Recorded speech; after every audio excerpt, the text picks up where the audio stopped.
Ito yung pagkatapos ng aking exercise, ito yung aking ulam. Pinatalbog lang, nilagyan ng sardinas na plain na sardinas. Okra at saka kamote. Kain.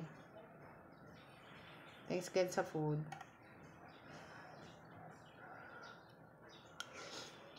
Alamin natin guys yung kinakain nating mga food. Kung nagda-diet talaga natin. Gusto natin bawasan yung ating timbang.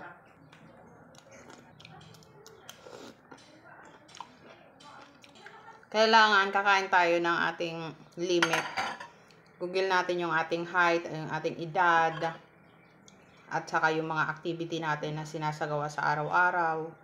Tapos, yung sa akin kasi, ang limit lang na aking kakainin sa loob ng isang araw is 1,333 calories. Hindi ko naubos yun. Yung ano na yun, hindi ako mabot doon. Pero kahit sa mga biscuit, kagaya ng, alam mo, yung sikat na Skyflakes or Fita, ang taas pala ng calories nun. Hindi nga ako nagra-rice, pero kumakain ako nun. Nakakailan ako nun sa isang araw. Kaya doon pala, hindi bumababa yung aking kilo. Yung aking timbang. Ang aking edad ay 46. Ang aking height ay 5.1. Tapos, yung aking daily routine, nag-exercise ako na everyday, nag-exercise ako ng 1 oras, ganun. Tapos, iniinom ako diet drinks. Yung aking gluta is mababa lang din ang calories.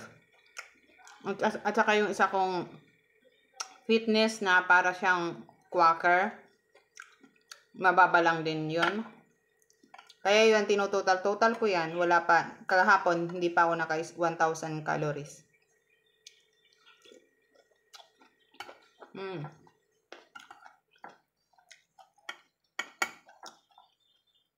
Pwede naman tayo kumain ng rice.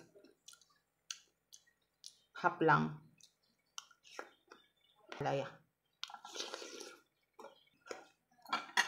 Pangalagaan natin ang ating sarili, guys.